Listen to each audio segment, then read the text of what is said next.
Voilà, c'est le moment de donner votre meilleur sourire. Ça, on va commencer. Ah, bonjour. Bonjour. Voilà.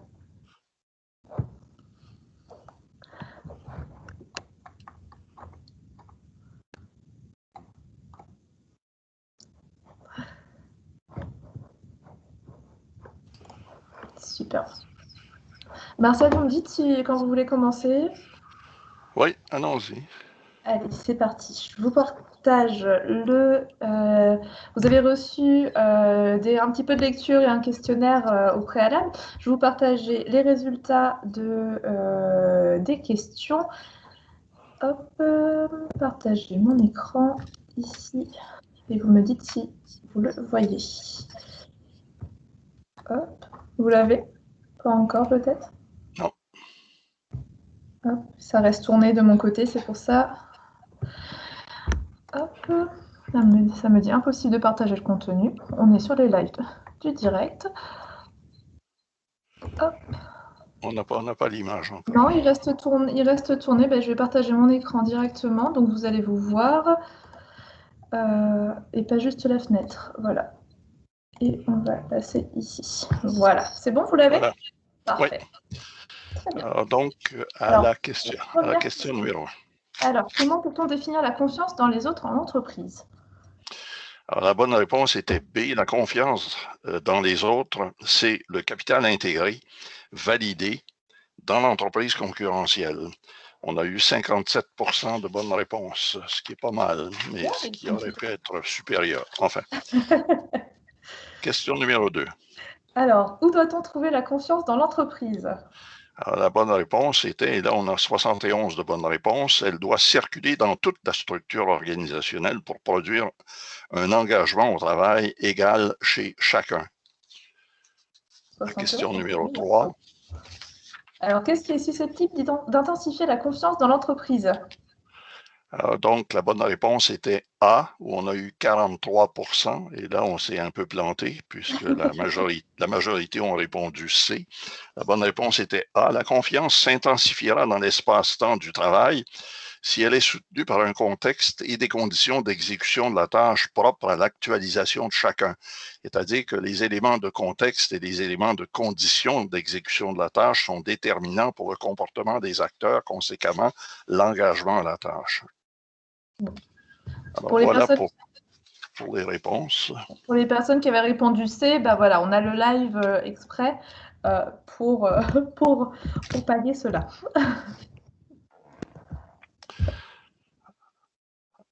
Donc, je vais ouvrir le partage de mon côté. Ça va? Donc, Marcel va présenter le sujet pendant 30 minutes et après, pendant 45 minutes, on aura un temps d'échange. Vous pouvez poser vos questions au préalable dans la conversation sur le côté. Je vais compiler les différentes questions que vous allez pouvoir poser. Et à la fin, pendant 45 minutes, Marcel y répondra et on pourra échanger tous ensemble sur le sujet. Voilà. C'est bon pour vous tous? Super.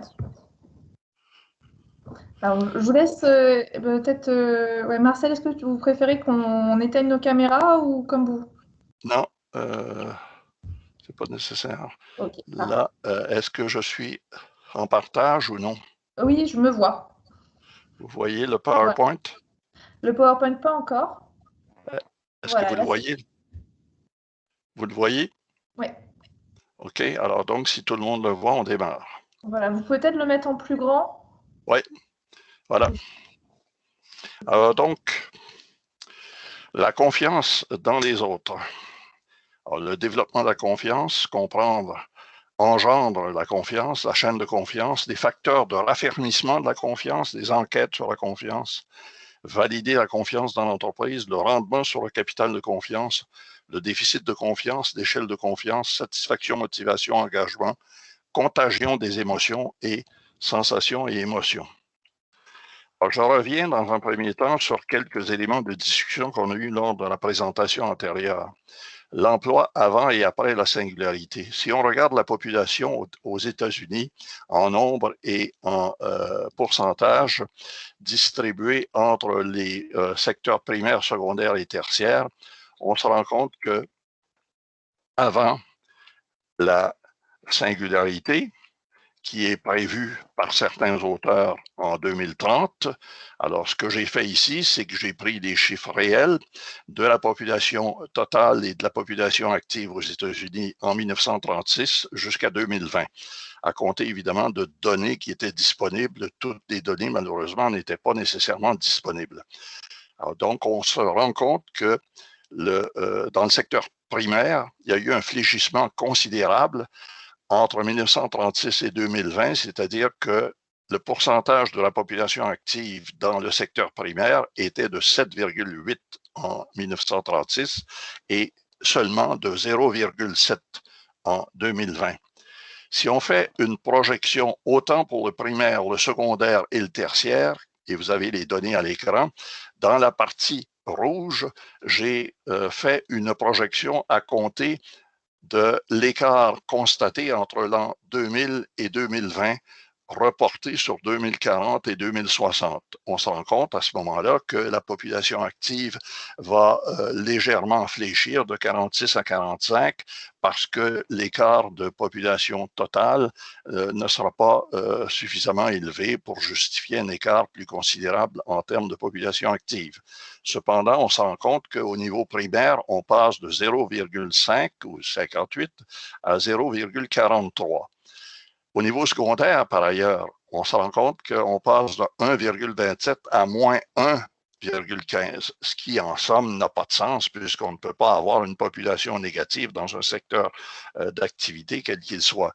Ce que ça indique, cependant, c'est que l'écart entre 2000 et 2020 a été considérablement supérieur dans le fléchissement au niveau secondaire par rapport au niveau primaire. 6,11 et 3,69 contre 0,88, 0,73.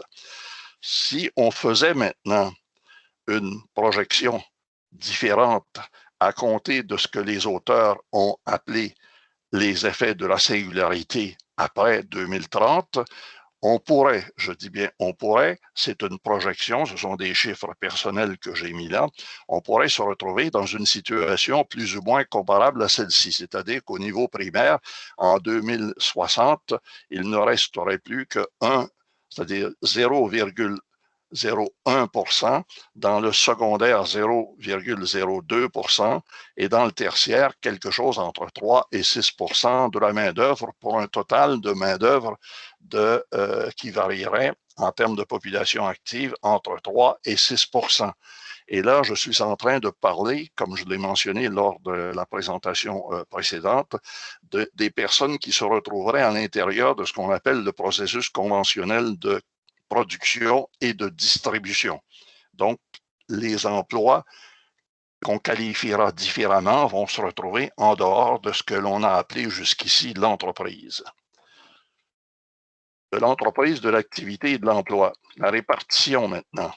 Si on prend l'évolution de l'emploi, primaire, secondaire, tertiaire et ce que j'appelle quaternaire, on a antérieurement l'économie mécaniste, c'est-à-dire qui était essentiellement fondée sur la valeur financière des choses, alors que l'économie organique, celle qui viendra à compter de la singularité, va être davantage fondée sur les valeurs humaines, puisque les machines vont occuper l'ensemble de ce qu'on a appelé jusqu'ici le monde du travail, c'est-à-dire l'emploi. Dans le secteur primaire, antérieurement, on avait besoin de jambes, de gens qui se déplaçaient dans les champs. Dans le secondaire, on avait besoin de bras, c'est-à-dire des gens qui travaillaient dans des usines. Le tertiaire, on avait besoin de têtes, de gens qui travaillaient dans des bureaux. Mais maintenant qu'on va travailler à l'extérieur de l'entreprise, ça va être des interfaces, des interactions et des interrelations entre les humains. C'est le cœur, en quelque sorte, qui va être le principal élément d'intervention. Si on fait la distinction entre l'époque de non-interventionnisme, c'est-à-dire depuis 1776 jusqu'au moment de la singularité, et qu'on parte de la singularité pour l'avenir, on fera la différence entre l'époque de non-interventionnisme du gouvernement dans l'économie, ce qu'on a appelé jusqu'ici l'économie de marché, et l'époque de l'interventionnisme, c'est-à-dire après la singularité, parce que le gouvernement va devoir quelque part intervenir, sinon on va se retrouver dans un phénomène tout à fait ridicule de concentration absolue de l'activité, de concentration de la propriété, de concentration du revenu et de concentration de la richesse. Et inutile de vous expliquer qu'actuellement, il y a un mouvement, et on l'a vu à travers l'expérience de COVID-19, il y a eu un phénomène d'accélération inouïe de l'enrichissement des plus riches. Alors donc, il va y avoir un échec de l'économie de marché s'il n'y a pas une redistribution de la richesse par une forme ou par une autre. Le travail n'est pas une fatalité humaine. Vivre l'est par ou sans le travail. On pourrait fort bien se retrouver à l'époque de la singularité à un retour vers la case départ, c'est-à-dire vers l'économie des chasseurs-cueilleurs.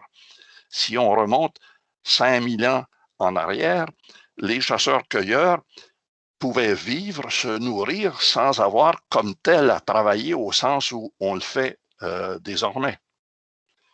Alors donc, à l'interne, on aurait plus ou moins 3 à 6% de la population active qui continuerait d'occuper des postes, mais d'ordre différent, dans l'entreprise, c'est-à-dire dans la partie production et la partie distribution, alors que le reste se retrouverait carrément à l'extérieur et ça constituerait une population active de type contractuel.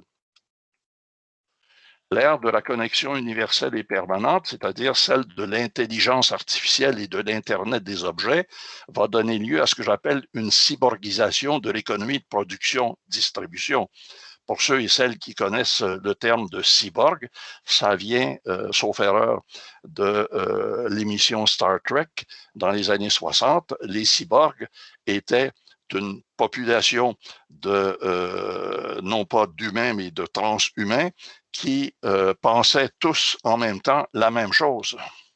Alors, avant, on était en économie d'offre. Après, on sera en économie de demande, c'est-à-dire lorsqu'on aura franchi le cap de la singularité. En termes d'emploi, nous étions antérieurement dans l'entreprise comme permanents, alors qu'après la singularité, il est vraisemblable qu'on se retrouve hors de l'entreprise puisque tous les postes actuels dans l'entreprise vont être assumés par des machines. Donc, on va se retrouver hors de l'entreprise dans le sens où je l'ai défini, c'est-à-dire la partie processus de production et processus de distribution, et on sera des contractuels assumant des tâches bien différentes. Antérieurement, on avait besoin de spécialistes, de concepteurs, de producteurs, de managers et de contrôleurs dans l'entreprise, alors que par la suite, on aura besoin de mettre l'accent sur l'humanisation des rapports, sur l'idéation des situations, sur la communication entre les personnes, sur l'identification des besoins et attentes des consommateurs et sur l'interprétation des tendances dans le marché. Antérieurement, l'accent était sur la demande et l'offre, donc les entreprises étaient en concurrence. Là, on avait besoin, au sens où Samuel l'a indiqué lors de la séance précédente, on avait besoin de commerciaux. Alors qu'à l'avenir, on va avoir à mettre l'accent sur le confort et la satisfaction dans les rapports entre les humains, et ça va être une question d'amélioration et d'actualisation de soi, donc ça va être la condition humaine qui va prévaloir. Non plus de revenus et la valeur au sens historique du terme, mais les comportements des personnes et les valeurs avec un S. Donc, on avait antérieurement des opérateurs et désormais, le 3 à 6% auquel j'ai fait allusion, ça va être davantage des analystes. Alors donc, le système, antérieurement, l'économie était fondée sur des systèmes et l'unicité de fonctionnement des systèmes, alors qu'à l'avenir, ça va être fondé sur des rapports humains et la diversité des rapports. Et je ne suis pas du tout certain, pour revenir à ce à quoi Samuel avait fait allusion la dernière fois, qu'on aura véritablement besoin de commerciaux après la singularité. Pourquoi?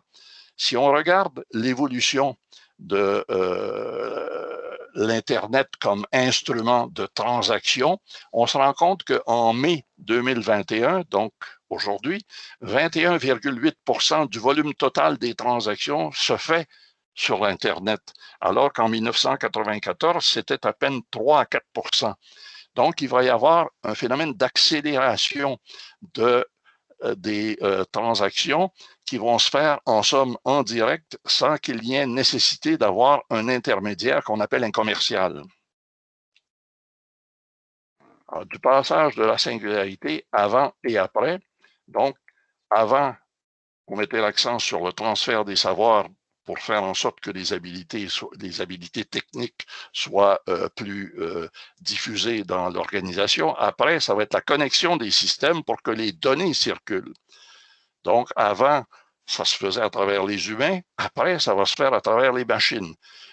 Antérieurement, la main-d'œuvre pouvait passer d'un secteur d'activité à l'autre de manière linéaire, c'est-à-dire que les gens qui ont été déplacés, tels que je l'ai mentionné sur ma première diapositive, du secteur primaire au secondaire au tertiaire, ils pouvaient apporter leurs habilités techniques du secteur primaire au secteur secondaire, puis éventuellement au secteur tertiaire.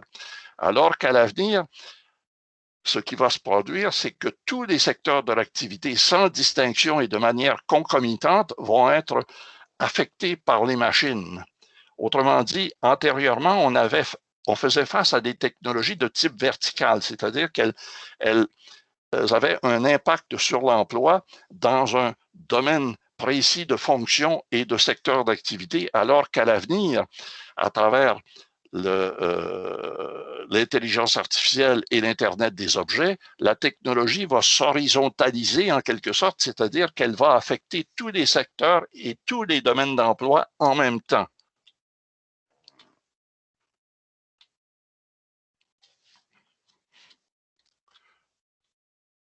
L'environnement de l'entreprise actuelle.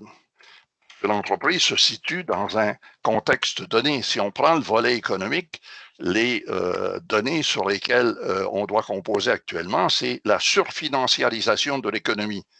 Il y a une stagnation de l'investissement productif. L'argent est disponible, les projets rentables deviennent difficilement disponibles. L'écart de richesse, donc la concentration du revenu, l'influence des entreprises à travers le contrôle des institutions publiques, la défiscalisation, la déréglementation, il y a un phénomène de déresponsabilisation sociale du côté de l'entreprise et finalement, il y a une robotisation accélérée de l'emploi, ce qui donne lieu à une exclusion de l'humain dans ce que j'ai appelé encore une fois le processus de production et de distribution.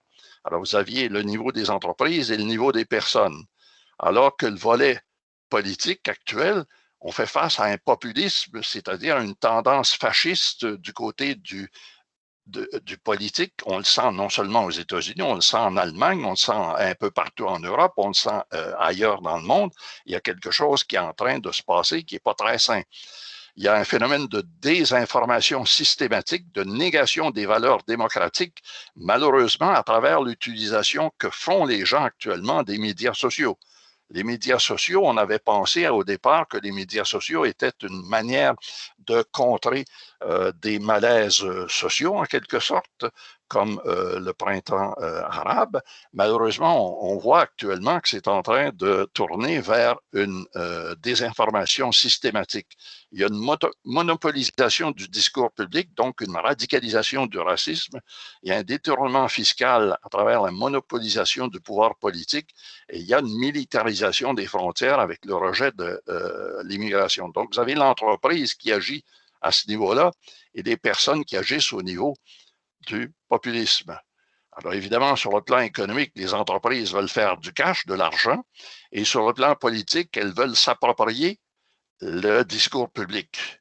On le sent très bien, si on prend la situation aux États-Unis actuellement, les entreprises devraient intervenir dans le discours public beaucoup plus qu'elles ne le font actuellement pour tenter de rétablir ou de maintenir la démocratie qui a malheureusement tendance à foutre le camp graduellement à travers notamment ce que font, et je ne suis pas là pour faire de la politique, mais je suis là pour constater ce qui est en train de se passer, ce que les républicains sont en train de faire avec le discours public. Et Kennedy a bien dit, à vouloir étouffer les révolutions pacifiques, on rend inévitable les révolutions violentes. Rappelez-vous ce qui s'est passé le 6 janvier dernier. Alors, l'entreprise occupe l'espace total ou presque. L'entreprise, elle, est organisée, la société est désorganisée. Cependant, on doit tout de même passer du rationnel, comme j'ai mentionné tout à l'heure, à l'émotionnel affectif, c'est-à-dire l'humanisation des rapports, sinon il va y avoir un problème catastrophique au niveau de la gestion de l'espace socio-économique total. Alors maintenant, entrons dans le vif du sujet de la confiance et de la démocratie. Si la formation dépend de la circulation de l'information, on a un gain d'intelligence puisqu'il y a un redressement de la courbe de démocratie. Si on a une circulation d'information qui est supérieure à la formation, il y a un déficit d'intelligence, donc un fléchissement de la courbe de démocratie. En quelque sorte, si la formation est supérieure à l'information, on est en situation de démocratie. Cependant, la démocratie est fragile et elle exige de la vigilance. Si l'information est supérieure à la formation, il y a une tendance à la dictature et c'est à ça que j'ai fait allusion en parlant de l'usage actuel des médias sociaux. Il y a une désinformation élevée actuellement qui fait en sorte que c'est la circulation d'informations qui prévaut sur le niveau de compréhension des choses, donc à travers la formation. Donc, il y a une tendance vers l'imposition de dictatures à gauche et à droite. Et ça influe sur le comportement des entreprises. Or, la dictature est durable, même si elle exige la surveillance. Les grands arrêteront de dominer les petits quand les petits arrêteront de ramper. C'est pas moi qui le dis, c'est un nommé Friedrich Schiller. En somme, touche pas à ma liberté. Mais ce qui vaut sur le plan politique et social vaut également sur le plan de l'entreprise, c'est-à-dire que les gens veulent s'actualiser au niveau des entreprises, donc ils veulent de l'autonomie à la tâche et non pas d'être constamment contraints à travers un système de contrôle, ce qu'on appelle les indicateurs de mesure de la performance. Le développement maintenant de la confiance dans l'entreprise comme telle. Les aspects du travail. Donc, il y a la dimension rationnelle, émotionnelle et opérationnelle. Sur la dimension technique, en termes rationnels, ce sont les savoirs-connaissances, les notions, les concepts, alors que sur le plan émotionnel, c'est le savoir-être, les convictions, les attitudes, les dispositions de l'esprit, fondées sur les croyances des personnes. Et sur le plan opérationnel, c'est le savoir-faire à travers les actions, les décisions et les applications. Alors, c'est en premier le rationnel, l'émotionnel et l'opérationnel. Sur le plan organique, le rationnel se traduit en cognitif, l'émotionnel en affectif et l'opérationnel en fonctionnel. Pardon. La pratique des choses engendre l'engagement puisque la pratique donne lieu à une meilleure compréhension de l'exécution de la tâche et l'engagement est fondé sur des théories de comportement social des acteurs dans l'entreprise. Le climat de travail dans une entreprise est essentiellement dépendant de la culture, laquelle dépend de la philosophie de gestion de l'organisation.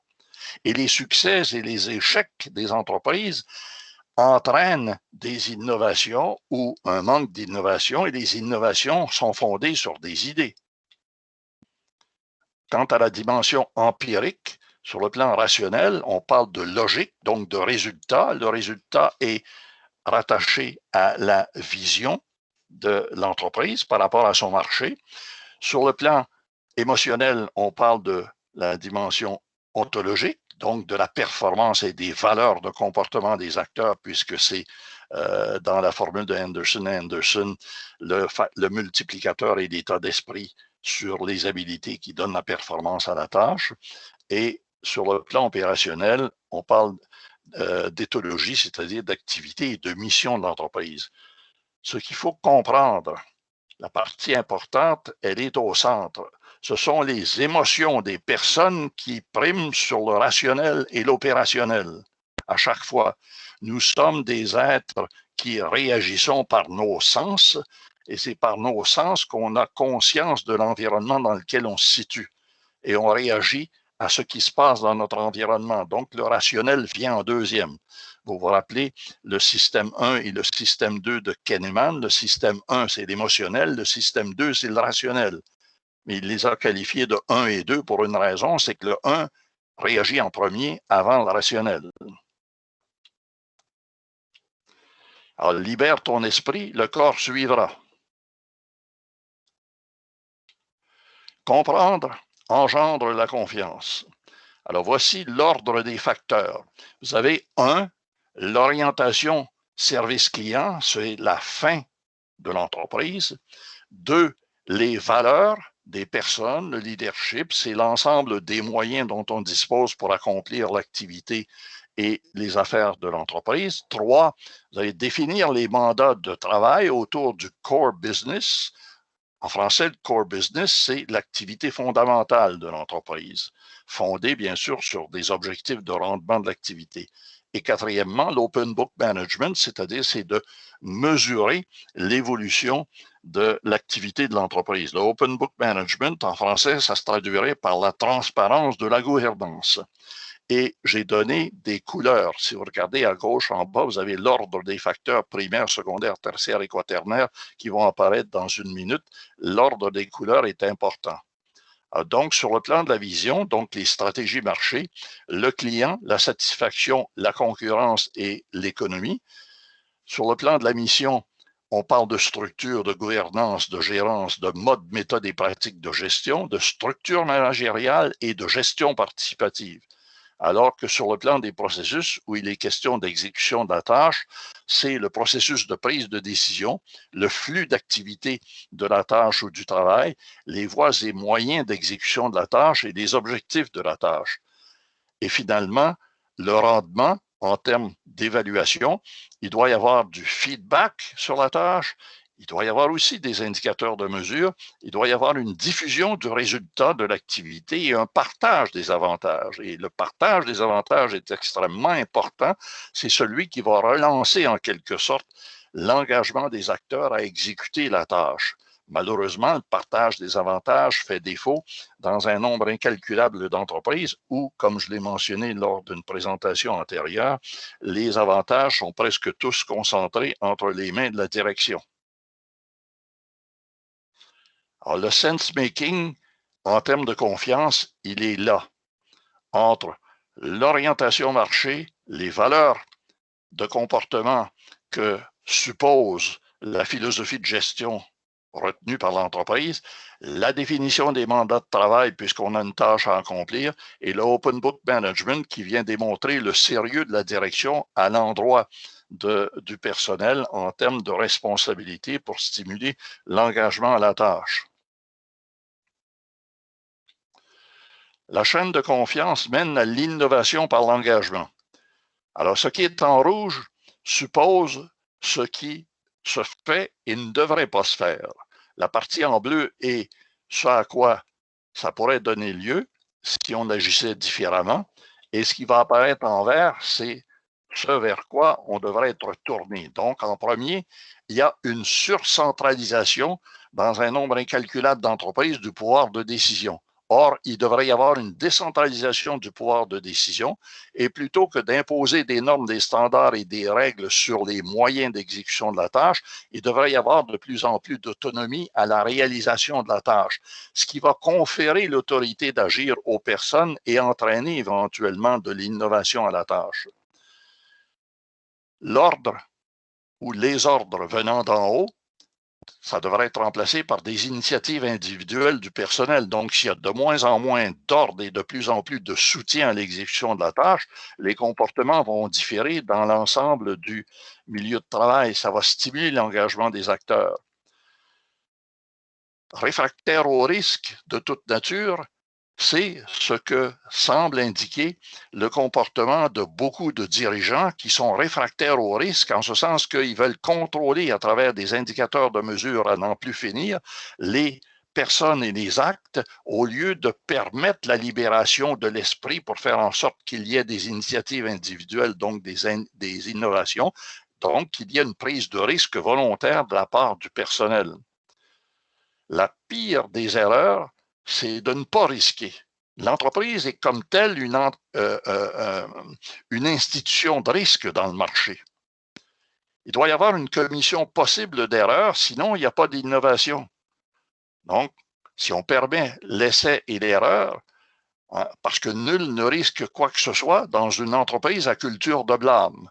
Or, la culture de blâme, elle est alimentée actuellement par l'adoption d'un nombre incalculable d'indicateurs de mesure à tous égards du rendement sur la tâche, alors que la direction est à peu près exempte de toutes ces mesures.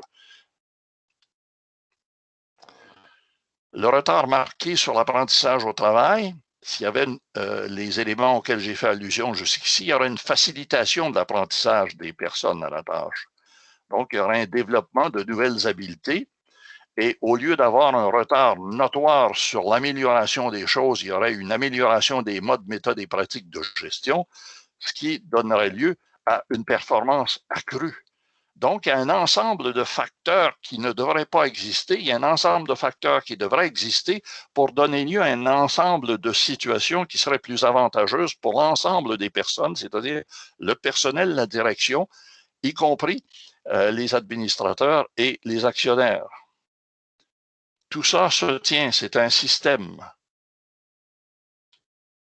Les facteurs de raffermissement de la confiance. Alors, vous avez l'autonomie qui induit de l'innovation, donc des initiatives personnelles à la tâche. L'engagement, c'est l'instrument de participation accrue à la réalisation de la tâche. La confiance, elle se manifeste au niveau des relations entre les personnes. Il doit y avoir une cohérence dans le discours, c'est-à-dire la philosophie de gestion à travers les modes, méthodes et pratiques de gestion d'entreprise, de sorte qu'il y ait une cohésion dans l'action éventuellement. Donc, vous avez le contexte de l'entreprise pour fin de positionnement dans son marché, et là, vous avez les éléments de vision qui est extérieur, de mission qui est intérieure, de valeur qui est propre au comportement des personnes et des objectifs pour fin de réalisation de l'activité. Donc, on a des stratégies parce qu'il y a de la concurrence dans le marché. Il y a des modes, méthodes et pratiques de gestion pour transformer les ressources dont on dispose pour mieux répondre à la demande et avoir un impact social en termes d'amélioration de la qualité ou du confort de vie de la communauté d'implantation parce que à servir directement le client à la pièce, on finit par améliorer la condition générale de la société dans laquelle le client se situe. Alors, vous avez les valeurs et vous avez la confiance. La performance ne vient pas de l'exhortation au travail. Ce n'est pas l'exhortation au travail qui fait que les personnes performent, mais résulte de l'intelligence des facteurs de confiance dans l'entreprise. L'adoption d'indicateurs de mesure à n'en plus finir pour mieux contrôler le personnel institue de la méfiance au niveau du personnel. 95% des acteurs ne connaissent pas la stratégie de l'entreprise. Pas moi qui le dis, c'est Horvath en 2012. Donc, ne connaissent pas la fin de l'entreprise. Ce que l'on fait comme tâche au sein d'une entreprise, c'est pour satisfaire la fin de l'entreprise. Si on ne sait pas ce qu'est la fin de l'entreprise, je ne vois pas comment on peut expliquer ce qu'on fait à l'intérieur de l'entreprise. À l'intérieur de l'entreprise, il y a un élément de stabilité, alors qu'à l'extérieur, il y a un élément d'instabilité. La conciliation des deux est extrêmement difficile, d'où l'importance d'avoir une cohérence dans le discours, c'est-à-dire l'ensemble de la démarche intelligente d'organisation du travail pour avoir une cohésion dans l'action, pour faire en sorte qu'on ne soit pas déstabilisé, justement, parce qu'à l'intérieur, ça demande de la stabilisation et à l'extérieur, de l'instabilité, c'est-à-dire une capacité de concurrence de l'offre des rivales de marché. Et l'important, l'élément central, c'est l'engagement des acteurs.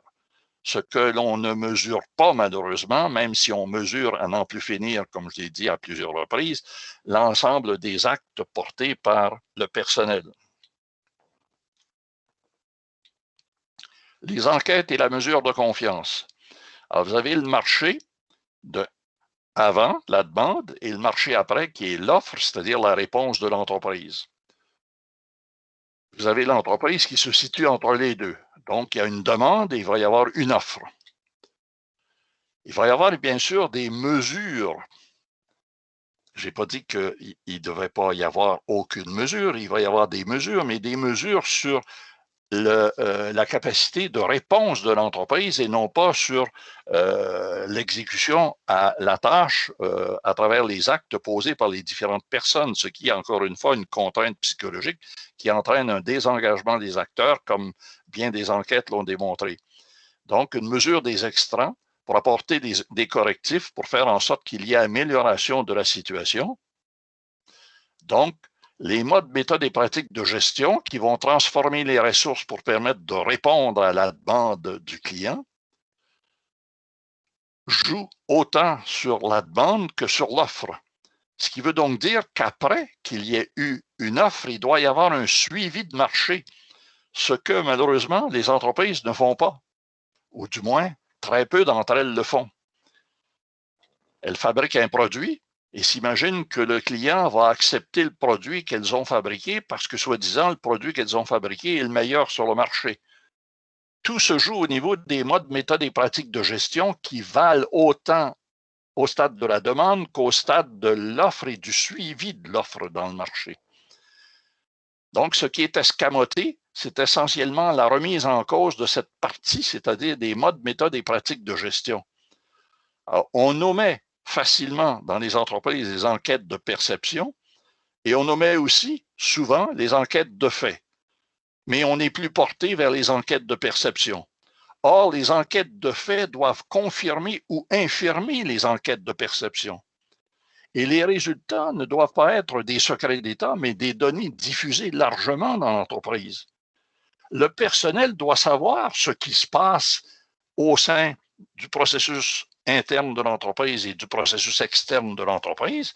Il doit savoir également ce qui se passe au niveau de la direction, donc quels sont les enjeux de l'entreprise, et non pas d'être tenu au courant strictement des éléments directement rattachés à l'exécution de sa tâche quotidienne. Valider la confiance globale. Vous avez là un modèle que Performinfo a mis au point, qui est fondé sur A, la transparence, B, donc la transparence de la gouvernance, B, la décentralisation du pouvoir de décision, C, la reconnaissance des apports aux résultats, D, l'équité de traitement, E, l'éthique d'affaires et F, l'imputabilité des acteurs. Et vous avez en bas une explication, c'est-à-dire l'axe AF, décision-action, c'est l'assumation de la tâche. L'axe BE, c'est-à-dire efficacité et efficience, c'est l'optimisation des ressources. Et l'axe CD, c'est l'engagement-innovation, c'est-à-dire la compétitivité de l'activité.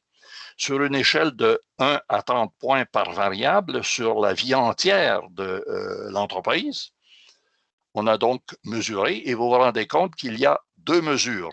Il y a eu une enquête de perception, vous le voyez à droite, la ligne rouge indique l'enquête de perception et la ligne bleue indique l'enquête de fait.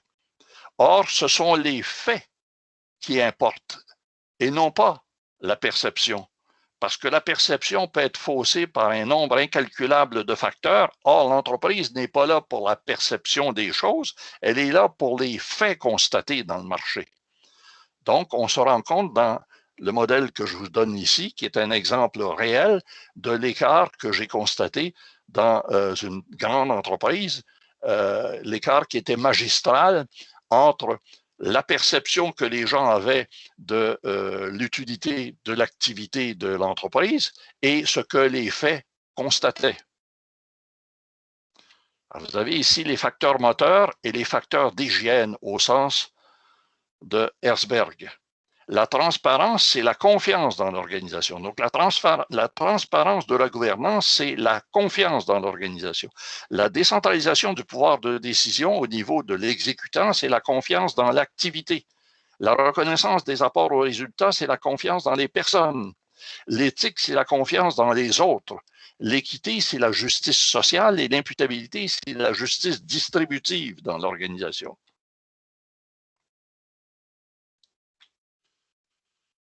Le canon de la confiance dans l'entreprise. Alors, je reviens sur l'élément de la transparence de la gouvernance, c'est la confiance dans l'organisation telle que je l'ai dit, la décentralisation du pouvoir de décision au niveau de l'exécution de la tâche ou de l'exécutant de la tâche, c'est la confiance dans l'activité, alors que la reconnaissance des apports aux résultats, c'est la confiance dans les personnes, et vous avez l'équité qui est la justice sociale et l'éthique qui est la confiance dans les actes. Et vous avez un élément extrêmement important qui s'appelle le partage, qui doit instituer la confiance au niveau du risque, de l'effort et des retombées. Donc, il doit y avoir un partage de risque, un partage d'efforts et un partage de retombées. On se rend compte que dans un nombre incalculable d'entreprises, le risque est assumé à peu près entièrement par le personnel. L'effort par le personnel et un peu par la direction. Et au niveau des retombées, il n'y a à peu près rien pour le personnel et à peu près tout pour la direction. Et vous avez l'imputabilité qui est la justice distributive. Et en bas, vous avez l'explication, c'est-à-dire l'axe des initiateurs ou des agrégateurs, c'est-à-dire les personnes et la participation, l'axe des accélérateurs, c'est-à-dire les éléments moteurs qui sont la performance, et l'axe des reconduiseurs ou reconducteurs, comme vous voudrez, qui sont les éléments d'hygiène qui assurent la pérennité de l'entreprise comme organisation. Vous avez une absence de recherche et développement en management. Je n'ai pas dit recherche et développement pour développer des produits d'offres dans le marché. Je parle de recherche et développement en management de l'entreprise. Dans chacune des entreprises, ça n'existe pas. Donc, on fait des décisions à l'aveugle. Et ça donne lieu à un déni de la réalité. On se conforte à travers ce qu'on pense être la réalité, comme la diapositive précédente le démontrait, alors que les faits nous disent le contraire. Et vous avez un crash de l'entreprise, même en milieu soft, c'est-à-dire même par rapport à des dimensions relativement soft et non pas hard de management, elle s'écrase, c'est-à-dire qu'elle ne rencontre pas des facteurs suffisants de concurrence pour se classer dans le premier décile de son secteur d'activité. Et là, vous avez une situation, évidemment, d'ineptie qui est entretenue dans l'entreprise. Et en plus de l'ineptie entretenue, vous avez une illusion qui est entretenue et vous avez également une non-performance qui est entretenue. Parce que la transparence, en général, n'existe pas. La décentralisation du pouvoir de décision est relativement faible dans beaucoup d'entreprises. La reconnaissance, ça semble être difficile pour beaucoup de dirigeants et de superviseurs. L'équité, il ne faut pas trop chercher. Et l'éthique, on n'a qu'à regarder ce qui se passe et consulter un nombre incalculable de sites Internet qui font état des contraventions aux lois et à l'éthique ou la déontologie des entreprises. Quant au partage et à l'imputabilité, cherchez pas trop, c'est pas encore rendu là dans les entreprises. Pourtant, ça devrait y être. Le rendement sur le capital de confiance. Les entreprises doivent, de par le sens implicite de leur mission, chercher à être les meilleurs dans leur marché, non pas en forçant le personnel à travailler plus, mais à travailler plus intelligemment, c'est-à-dire à abaisser son coût d'effort pour augmenter son résultat. Non pas, encore une fois, à travailler plus fort, à travailler moins fort pour un meilleur résultat. Ça va supposer des meilleurs modes, méthodes et pratiques de gestion. Donc, mieux embaucher, mieux promouvoir, assurer la satisfaction, motivation et l'engagement au travail. La confiance accrue devrait donner lieu à un rendement accru. Une plus grande cohérence dans le discours et une plus grande cohésion dans l'action. Ça devrait donner lieu à un abaissement de coûts de transaction s'il y avait bien sûr une imputabilité universelle complète et permanente de tous les acteurs. Et quand je parle de tous les acteurs, je parle des administrateurs, des dirigeants, des professionnels, des cadres, des superviseurs et de l'ensemble du personnel également de façon complète et de façon permanente. Ce qu'on ne constate pas dans les entreprises. Le personnel est imputabilisé, mais la direction ne l'est pas, elle est exemptée. Alors, ça devrait donner lieu à une moindre rotation du personnel puisqu'on serait davantage satisfait, motivé et engagé à la tâche. Donc, il y aurait une optimisation de l'engagement à la tâche et il y aurait donc une qualité supérieure du service au client et donc une meilleure satisfaction de la mission d'entreprise. Et tout ça, ça ne doit pas arriver au compte-gouttes. Malheureusement, c'est le cas dans la quasi-totalité des entreprises. Les modifications, on en parle. Les changements, on en parle. Les innovations, on en parle. Lorsqu'on fait des enquêtes de faits et non plus des enquêtes de perception, on se rend compte que les faits ne confirment pas les prétentions des dirigeants. Le déficit de confiance réciproque. L'entreprise, à travers la centralisation, le contrôle et les compressions, donne lieu à une contre-performance, ce qui discrédite l'entreprise dans la communauté. Il y a une espèce de récusation de son statut et on est en situation de confrontation avec la communauté qui attend mieux. L'entreprise est un lieu où il y a un défaut de confiance marqué la plupart du temps. Dans la communauté, il y a également un défaut de confiance dans l'entreprise puisqu'on sent qu'elle ne répond pas aux besoins et attentes du client. Le turnover est tellement élevé qu'on n'a plus le temps de développer des relations de confiance durables. Pire encore, les modes, méthodes et pratiques de gestion ne suivent aucune courbe de progression. Les politiques changent dans le sens plus ou moins contraire chaque fois. On embauche un nouveau CEO, il change la philosophie complète de l'entreprise. Ce qui ne serait pas mauvais si elle était sur la mauvaise voie, mais à répéter le même exercice de CEO en CEO et ils sont en poste de moins en moins longtemps, on se rend compte que l'entreprise fait du coq à l'âne. Alors, d'un côté, l'entreprise a des excuses et du côté, la communauté a des critiques. Il y a un déni mutuel de part et d'autre, ce qui n'est pas logique en termes d'économie de système. Et j'entends de système économique, c'est-à-dire une entreprise qui répond à un besoin d'amélioration du confort du client dans la communauté où le client se trouve. Votre échelle de confiance dans l'entreprise. Le degré de confiance dans l'entreprise n'est en rien la somme de confiance investie les uns dans les autres, mais un résidu de rapport entre l'ensemble des parties prenantes immédiates dans l'activité. À gauche, on a l'aire de la tâche, c'est-à-dire que vous pouvez évaluer en termes de nombre de personnes à qui vous faites confiance dans votre environnement, c'est-à-dire au niveau de votre groupe, donc les personnes qui sont immédiatement près de vous.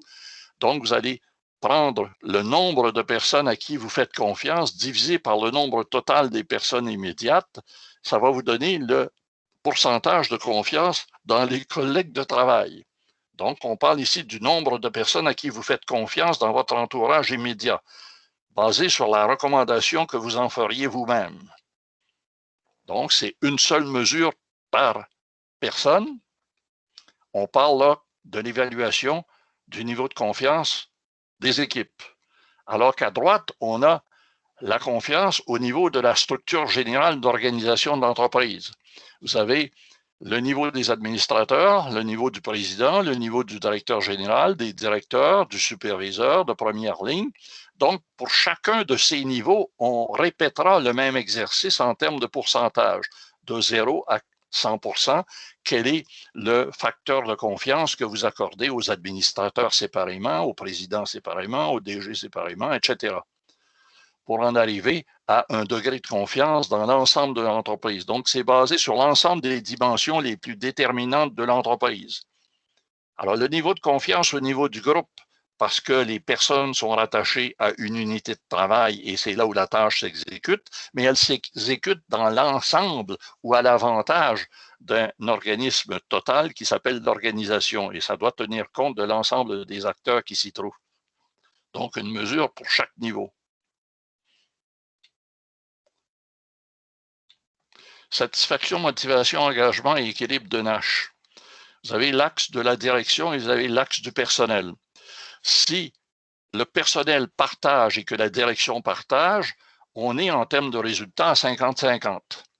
Si la direction ne partage pas et que le personnel partage, on est à 0-100, c'est-à-dire que l'avantage est du côté de la direction seulement. Si le personnel ne partage pas et que la direction partage, on est à 100-0, c'est-à-dire que tous les avantages sont du côté du personnel. Alors que si les deux ne partagent pas, puisque de toute manière l'entreprise doit continuer d'exister, on a un rapport moindre que le 50-50, c'est-à-dire de 30-30 ou peut-être 20-20 ou 10-10. Ce qui est important de comprendre, c'est que la direction finit par obtenir ce qu'elle met dans l'organisation et non pas le contraire. Donc, elle y met quelque chose en termes de contexte du travail et de conditions générales d'exécution de la tâche, les deux éléments principaux auxquels j'ai fait allusion, qui influent directement sur le comportement des acteurs en milieu de réalisation, en milieu d'actualisation de soi, qui est le milieu du travail. Alors, le rendement sur la tâche par l'initiative au travail. Alors, on a le 50-50. Là, on a 9% des entreprises qui répondent à ce niveau, alors que 91% des entreprises répondent plutôt au non-partage à bien des égards du côté du personnel et de la direction. Et vous avez ici une zone de faillite prévisible, c'est-à-dire l'un prend avantage de l'autre, tel que je l'ai dit il y a quelques secondes, soit la direction prend avantage du personnel, soit le personnel prend avantage de la direction, ce qui n'est pas sain.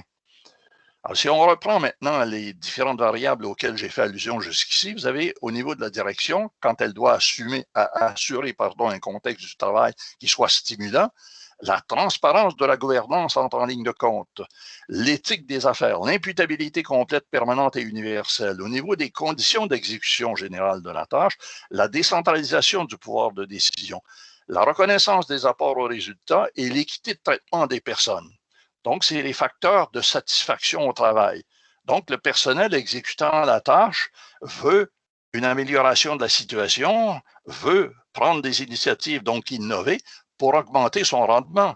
Les gens ne veulent pas s'abrutir en milieu de travail, ils veulent s'accomplir, s'actualiser. Donc, la satisfaction qui est un état mène à une disposition qui est la motivation, laquelle va entraîner potentiellement l'engagement de l'acteur et donner le résultat à la tâche.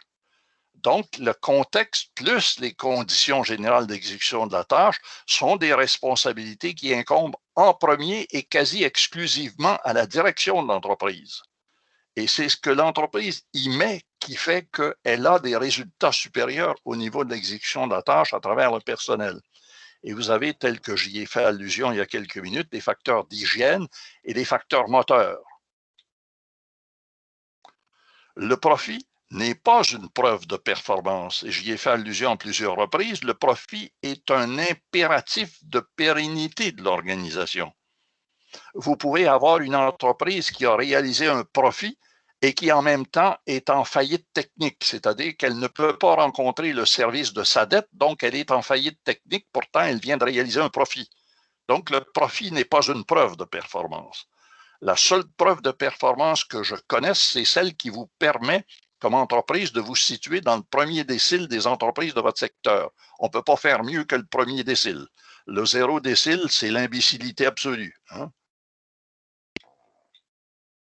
Ici, vous avez une échelle de ce que j'ai appelé la contamination émotionnelle. L'entreprise est un milieu de vie. Un milieu de vie qui devrait permettre l'accomplissement de soi, ce qu'on appelle chez Maslow, l'actualisation de soi.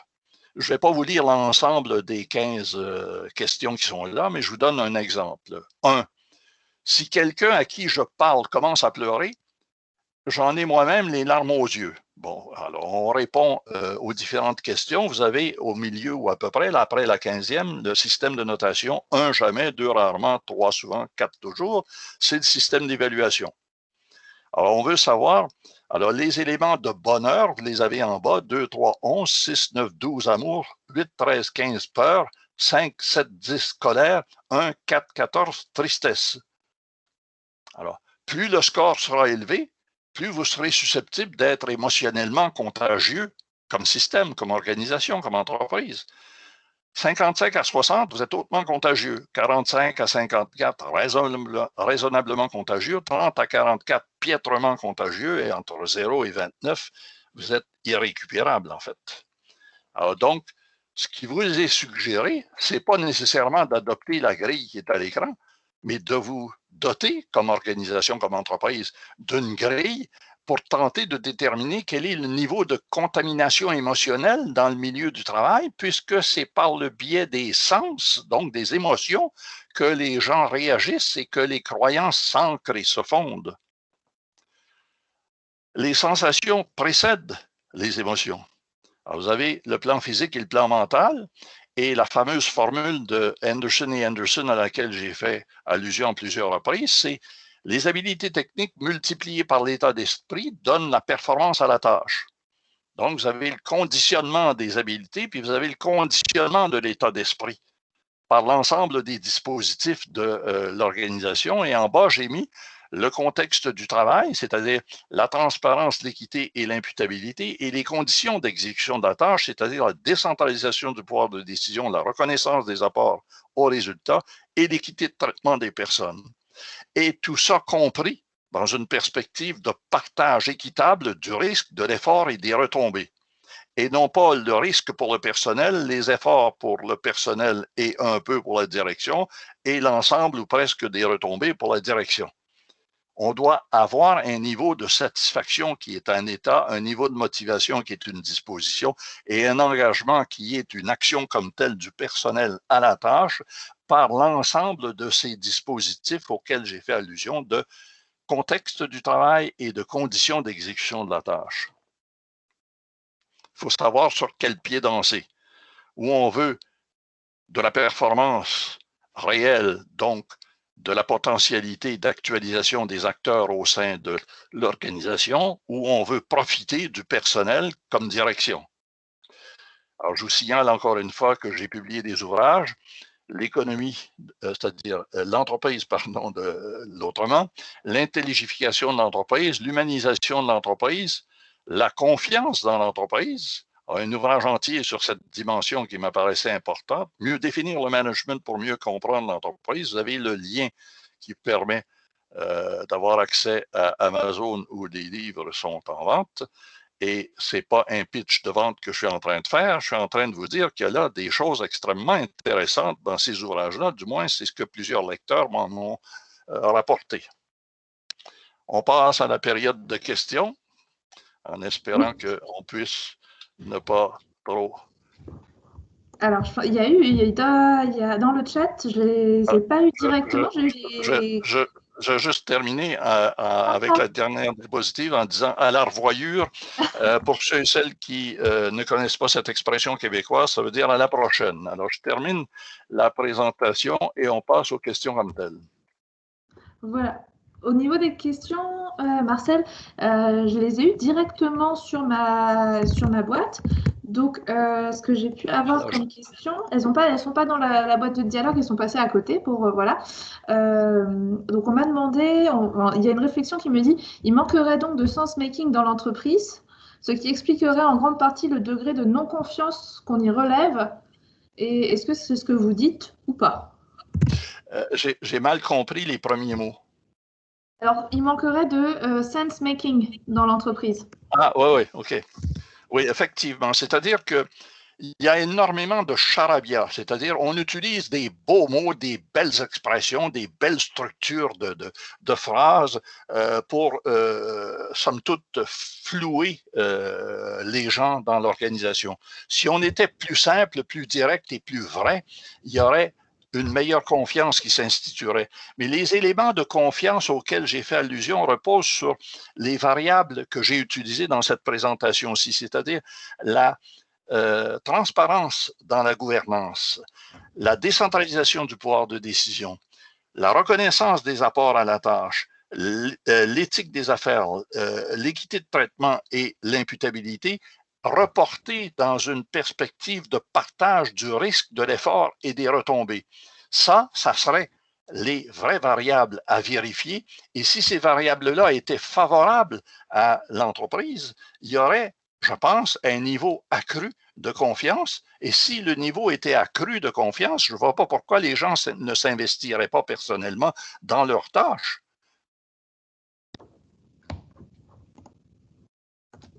Très bien. Alors, il y avait une autre question.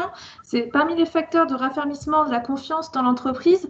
Donc, vous avez compté la cohérence par le contexte du travail et la cohésion et par les conditions d'exécution de la tâche. Et on me demande si vous pouvez développer.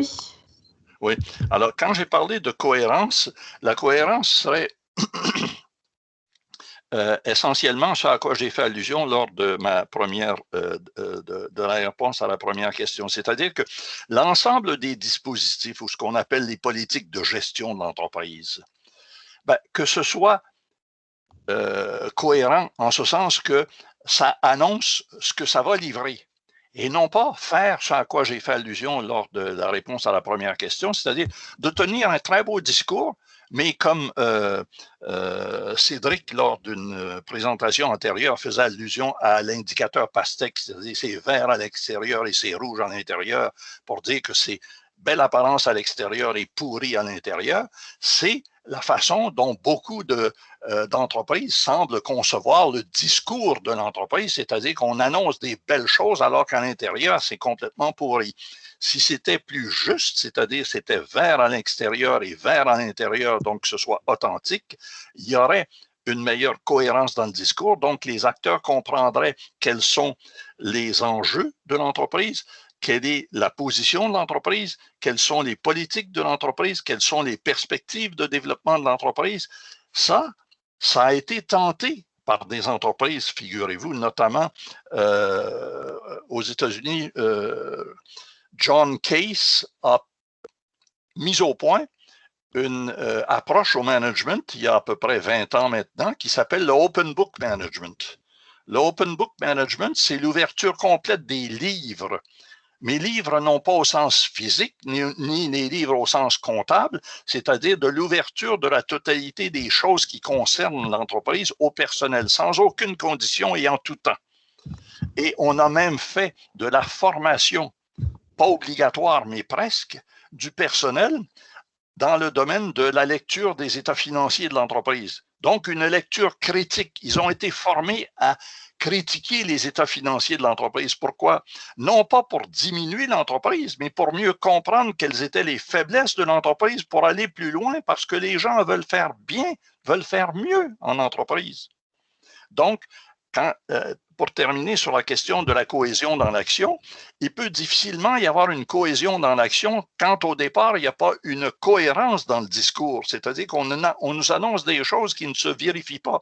C'est ça pourquoi j'ai fait allusion dans ma présentation aux deux types d'enquêtes qu'on devrait toujours mener, c'est-à-dire l'enquête de perception d'une part et l'enquête de fait.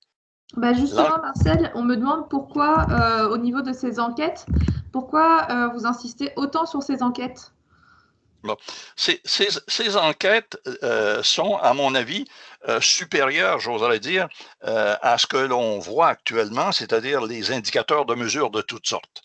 Vous avez des entreprises, écoutez, je vais vous donner un exemple d'un organisme public, pour ne pas le nommer, qui s'appelait le ministère des Affaires municipales au Québec. Alors, ce ministère avait 123 indicateurs de mesure de la performance. Ben, figurez-vous que si on fait un calcul mathématique de 123 à la puissance 123, parce qu'il y a des croisements à faire entre chacune des variables, ça fait plus de réponses possibles de dysfonctionnement qu'il y a de particules dans l'univers entier. Il n'y a pas une seule entreprise au monde, il n'y a pas un seul ordinateur au monde qui peut sortir quelque chose d'intelligent de tout ça. Donc, ce n'est pas les indicateurs comme tels qui sont le meilleur instrument. Le meilleur instrument, ce serait les enquêtes de perception, c'est-à-dire de demander aux gens que pensez-vous de la situation et d'aller constater à travers une enquête de fait si ça se vérifie. Et si ça se vérifie, il va y avoir ce à quoi j'ai fait allusion il y a quelques minutes, c'est-à-dire la question précédente, il va y avoir un lien entre la cohérence du discours et la cohésion dans l'action. Donc, la cohérence dans le discours va être liée à l'enquête de perception et l'enquête de fait va être liée à la cohésion dans l'action.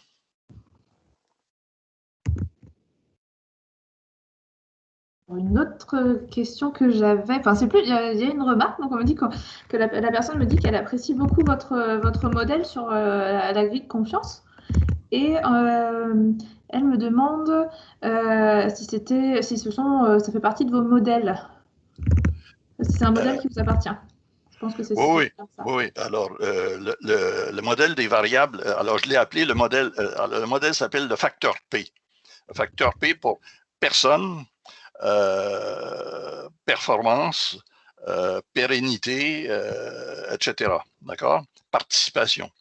Alors, le facteur P a été développé par Performinfo et il est fondé sur les variables auxquelles j'ai fait allusion, c'est-à-dire la transparence dans la gouvernance, la décentralisation du pouvoir de décision, la reconnaissance des apports, l'éthique des affaires, l'équité de traitement, l'imputabilité et le partage. Et ça, ce sont, à mon sens, les vraies variables à vérifier. C'est ça qu'on devrait vérifier et non pas vérifier les unités produites par le personnel à chaque étape de la tâche. Si on veut qu'il y ait une meilleure productivité, c'est pas la productivité qu'il faut évaluer comme telle, c'est les conditions qui permettent l'augmentation de la productivité. Donc, c'est le contexte du travail, les conditions générales d'exécution de la tâche auxquelles j'ai fait allusion tout à l'heure, qui sont essentiellement dépendantes des variables qui apparaissent dans mon modèle, le facteur P. Merci Marcel. Et alors j'en ai encore deux questions. C'est donc la personne me demande si j'ai bien compris, il faudrait mieux savoir comptabiliser sur un personnel, compter sur un personnel de qualité dès l'embauche. C'est Pierre-Antoine qui a quitté la conversation qui me demande ça. Oui. Alors, l'embauche est extrêmement importante. C'est inutile d'embaucher quelqu'un dont on n'a pas besoin ou quelqu'un qui ne s'inscrit pas dans le sens de la culture de l'organisation. Alors, la pratique habituelle, c'est on embauche des CV, on embauche des fonctions, alors qu'on devrait embaucher des valeurs avec un S, des valeurs de comportement, des attitudes, des états d'esprit. C'est ça qu'on devrait embaucher. Pourquoi? Parce que dans la formule de la performance à la tâche, la formule, je l'ai empruntée de Anderson & Anderson, elle est toute simple. Habileté technique multipliée par l'état d'esprit de la personne donne la performance à la tâche. Donc, le multiplicateur, c'est l'état d'esprit. C'est pas les habiletés techniques. C'est évidemment les habiletés techniques qui me permettent de réaliser la tâche qui m'a été assignée, mais c'est l'état d'esprit qui fait que je veux la bien rendre ou la moins bien rendre. Alors, si on était plus attentif à l'embauche, plutôt que d'embaucher vite, vite, vite, parce qu'il faut combler un poste, ben, on chercherait la bonne personne à embaucher, quitte à ce que le poste ne soit pas rempli pendant un certain temps. Pourquoi? Parce que le poste pourrait ne pas être rempli pendant 1 mois, 2 mois, 6 mois, contrairement à un poste qui va être rempli immédiatement par une personne qui va être là pendant 20 ans et qui va être responsable de ce que De Gaulle appelait la chienlit au sein de l'organisation. Hein? Mais du coup, je me permets de réagir dessus. C'est même si le poste est vacant pendant un certain temps, ça quand même, ça met de la pression sur le reste des collègues. Oui, mais vous avez raison, mais je vais revenir à ce que je viens de dire. Ça va être pire d'embaucher la mauvaise personne. Ils vont avoir à la souffrir pendant 20 ans plutôt que d'avoir eu à subir un contretemps pendant quelques semaines ou quelques mois.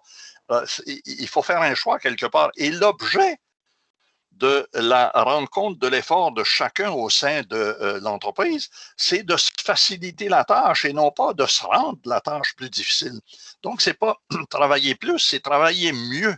Travailler mieux voudrait dire travailler moins pour un résultat supérieur. Ça va donc dire des modes, méthodes et pratiques de gestion, ce qui inclut au premier chef, en premier, l'embauche du personnel.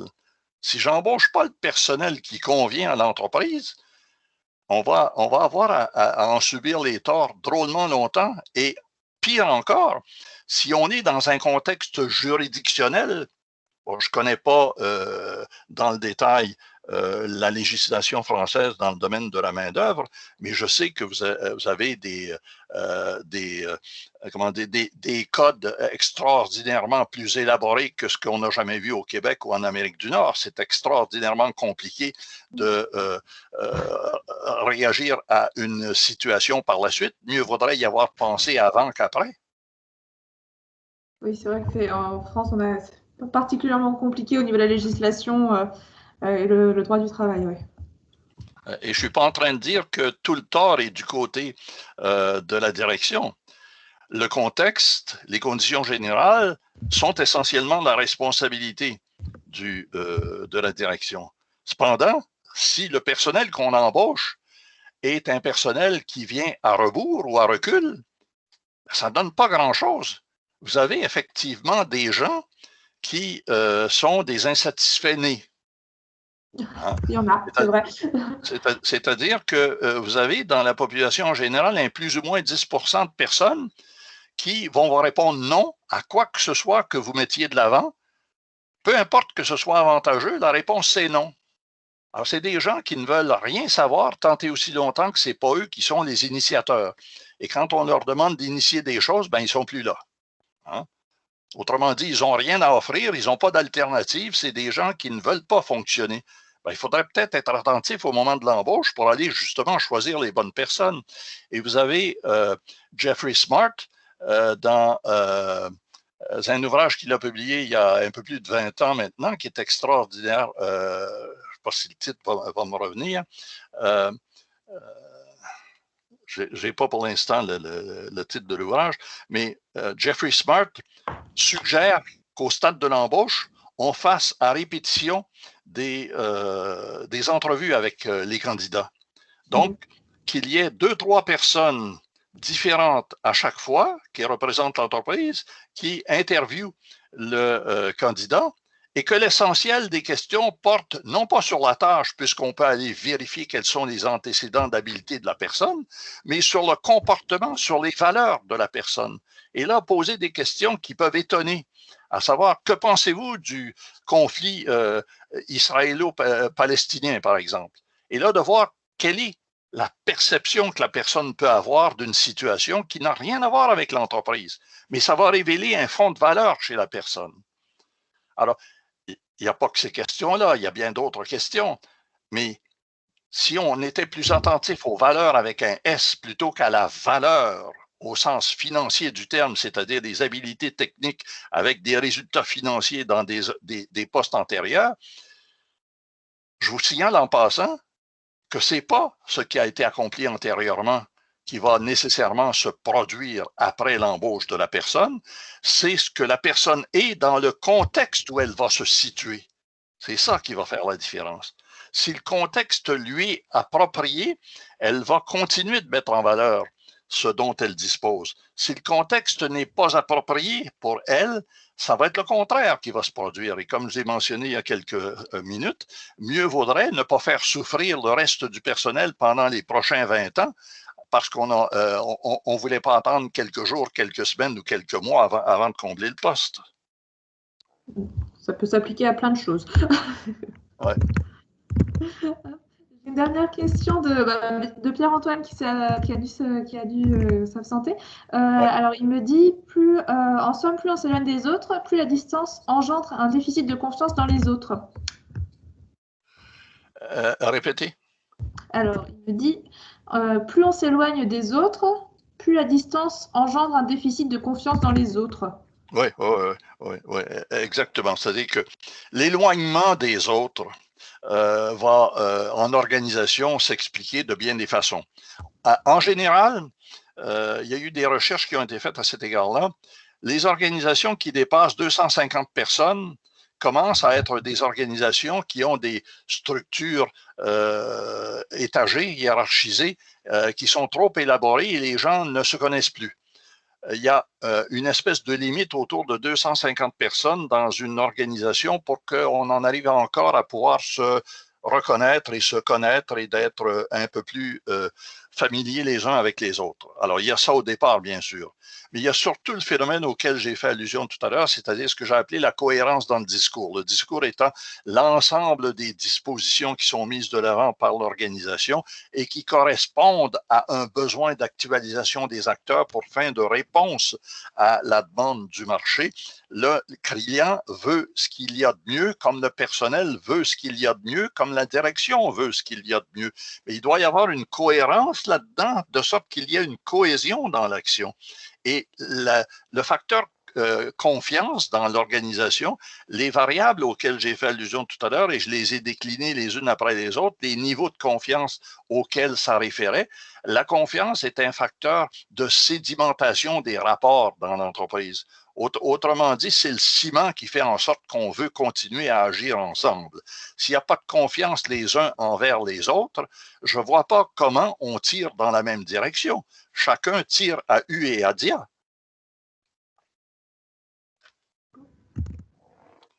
Question que j'ai pu avoir. Si vous en avez d'autres là qui vous viennent, n'hésitez pas à les poser maintenant.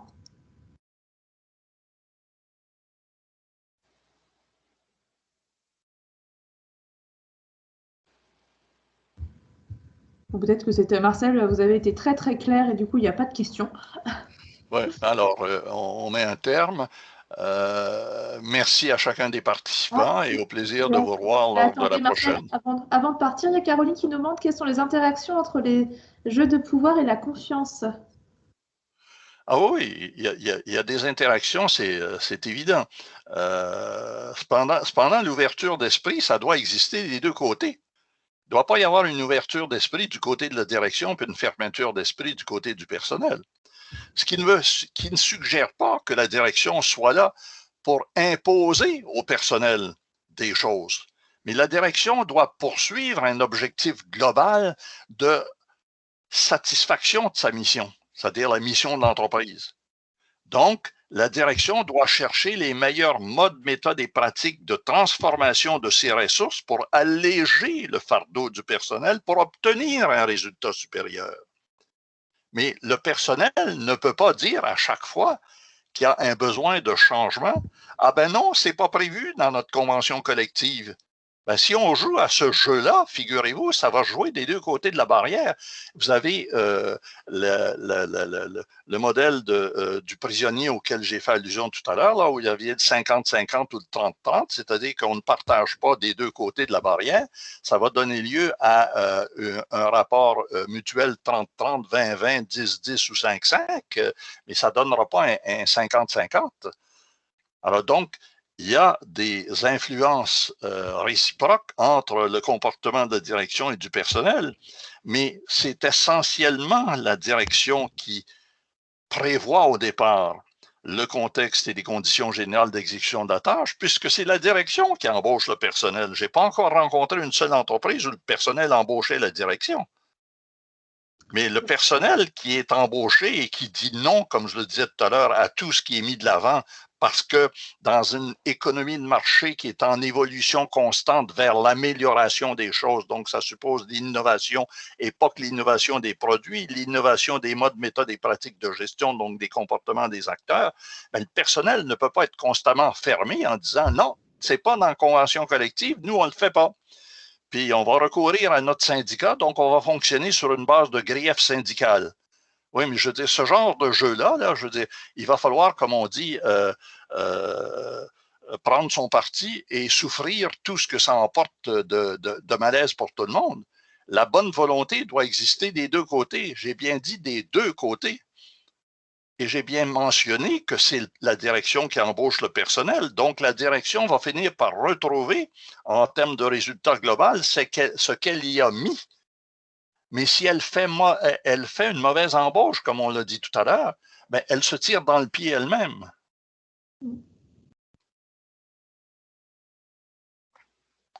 Ça va?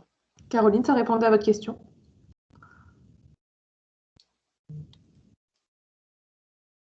Hop, très bien. Est-ce que quelqu'un d'autre a peut-être une dernière question ou d'autres questions?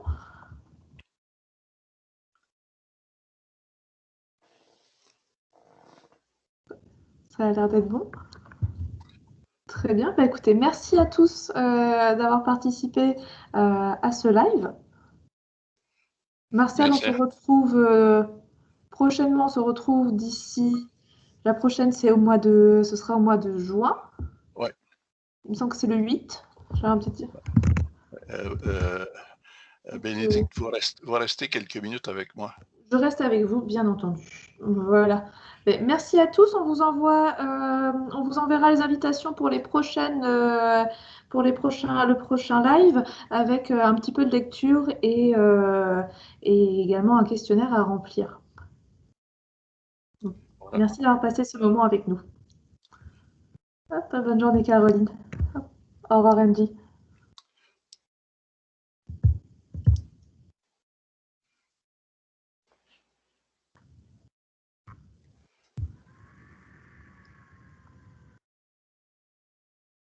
Hop. Alors, il reste une personne. Je vais couper l'enregistrement. Ouais. Il reste une personne qui n'a pas décroché.